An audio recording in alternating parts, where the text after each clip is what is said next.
दोस्तों, आज हम जिस कंपनी के बारे में बात करने जा रहे हैं, उसके बिना आधुनिक दुनिया की कल्पना करना लगभग असंभव है। आप शायद इसे अपने फ़ोन, टीवी या फ्रिज के ज़रिए जानते होंगे, लेकिन 2020 में सैमसंग सिर्फ एक गैजेट बनाने वाली कंपनी नहीं रह गई है। हाल ही में हुए गैलेक्सी अनपैक्ड 2024 में सैमसंग ने एजेंटिक एआई पेश करके पूरी टेक इंडस्ट्री को हिला दिया है। ये एक ऐसा फ़ोन है जो सिर्फ आपके सवालों का जवाब नहीं देता, बल्कि आपके लिए काम भी करता है। लेकिन क्या आप जानते हैं कि 1938 में शुरू हुई एक छोटी सी किराने की दुकान जो नूडल्स और सूखी मछली बेचती थी, आज दुनिया की सबसे बड़ी टेक जाइंट कैसे बन गई? आज एपिस्टीम पर हम डिकोड करेंगे सैमसंग के 3 स्टार्स के सफ़र को, उसकी पुरानी हिस्ट्री से लेकर 2006 के फ्यूचरिस्टिक प्लान्स तक। सैमसंग का मतलब कोरियन भाषा में होता है 3 सितारे, 3 स्टार्स। इसकी शुरुआत 1938 में ली ब्योंग चुल ने की थी। उस समय यह कंपनी फल, सब्जियां और नूडल्स एक्सपोर्ट करती थी। कोरियाई युद्ध के बाद विजन बदल गया। ली अपने देश के पुनर्निर्माण में मदद करना चाहते थे। सैमसंग ने टेक्सटाइल, इंश्योरेंस और चीनी, शुगर के व्यापार में कदम रखा। लेकिन असली मोड़ आया 1991 में, जब सैमसंग इलेक्ट्रॉनिक्स का जन्म हुआ। शुरुआत में वे दूसरी कंपनियों के लिए सस्ते टीवी बनाते थे। तब वे इनोवेटर नहीं, बल्कि फास्ट फॉलोअर्स थे। 1999 में चेयरमैन ली कुनही ने एक मशहूर बात कही थी, अपनी पत्नी और बच्चों को छोड़कर सब कुछ बदल दो।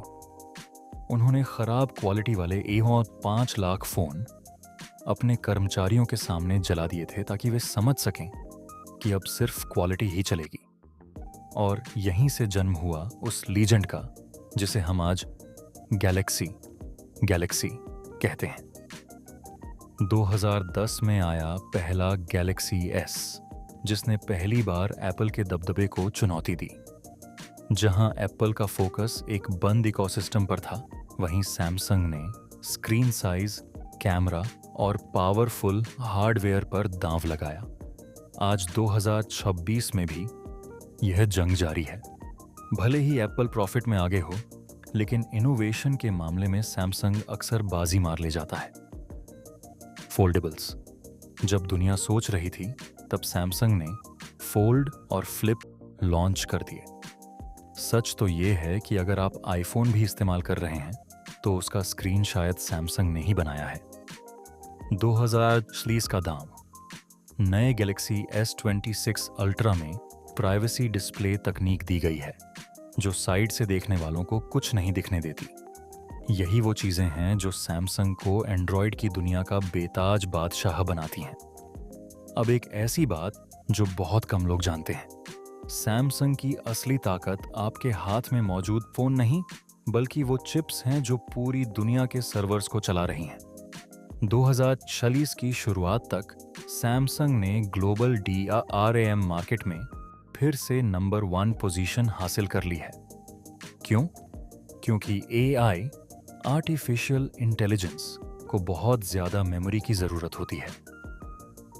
सैमसंग की HBM chips, high bandwidth memory, आज एनवीडिया के सर्वर्स में जान फूंक रही हैं। सीधे शब्दों में कहें तो सैमसंग सिर्फ फ़ोन का दिमाग नहीं बना रहा, बल्कि वो पूरे इंटरनेट की याददाश्त, मेमोरी कंट्रोल कर रहा है। तो 2020 में सैमसंग क्या खास कर रहा है? जवाब है एजेंटिक AI।